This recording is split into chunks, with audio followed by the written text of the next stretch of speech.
मैनपुरी लोकसभा उपचुनाव के मतदान में खेल जारी। पहला वोट पड़ते ही होने लगी सत्ताधारियों की मनमानी। कहीं मुस्लिम वोटर्स को मतदान केंद्र से भगाया तो कहीं पुलिस कर रही बीजेपी की एजेंटगी। भोगांव, करहल और जसवंत नगर में तो हद ही हो गई। सपा के मतदाताओं के साथ जो हुआ वो चौंका गया। देखिए कैसे सुबह से ही मनमानी पर उतरे सत्ताधारी और प्रशासन भी करने लगा सत्ता की चापलूसी। मैनपुरी लोकसभा सीट के लिए उपचुनाव का मतदान शुरू होते ही सत्ताधारियों और प्रशासन की मनमानी का आलम देखने को मिल रहा है। पहला वोट पड़ते ही सत्ताधारियों ने अपना असली रंग दिखाना शुरू कर दिया और सपा के वोटर्स को रोकने के साथ ही अपनी मनमानी तेज कर दी।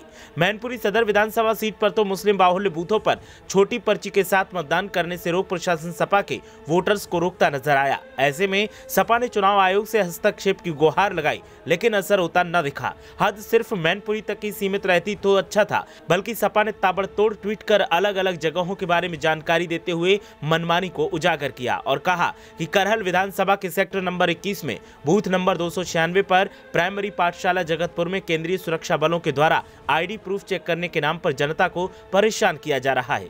मतदान प्रतिशत घटाने के उद्देश्य से कार्य कर रहा प्रशासन संज्ञान ले चुनाव आयोग। दूसरा ट्वीट करते हुए सपा ने कहा कि भोगांव विधानसभा क्षेत्र के ग्राम आलीपुर पट्टी में बूथ संख्या 102 पर समाजवादी पार्टी के एजेंट मंडेल पांडे को पुलिस ने हिरासत में लिया। सपा के लोगों को गिरफ्तार कर मतदान प्रभावित करना चाह रहा है प्रशासन, मामले का संज्ञान ले चुनाव आयोग। इसके अलावा तीसरा ट्वीट करते हुए सपा ने कहा कि करहल विधानसभा के सेक्टर नंबर 1 में बूथ संख्या 10 पर बीएलओ के द्वारा साइन की गई पर्ची के आधार पर वोट नहीं डालने दिया जा रहा है। इन बूथों पर अधिकतर सपा के वोटर्स हैं। लोगों को प्रताड़ित कर मतदान प्रभावित कर रहा है भाजपाई प्रशासन, संज्ञान ले चुनाव आयोग। साथ ही अगला ट्वीट करते हुए सपा ने कहा कि विधानसभा जसवंत नगर के ग्राम जड़ी खेड़ा में मलजानी में बूथ संख्या 22 पर समाजवादी पार्टी का एजेंट नहीं बनने दिया जा रहा है। संज्ञान ले चुनाव आयोग, निष्पक्ष चुनाव सुनिश्चित हो। समाजवादी पार्टी की तरफ से हर ट्वीट में चुनाव आयोग को टैग करते हुए अनुरोध किया गया है कि वो संज्ञान लेते हुए हस्तक्षेप करे और मतदान को सुचारू रूप से शुरू करवाए और सुनिश्चित करे कि मतदान निष्पक्ष होगा। लेकिन समाजवादी पार्टी के किसी भी ट्वीट का असर होता नहीं दिखाई दे रहा है।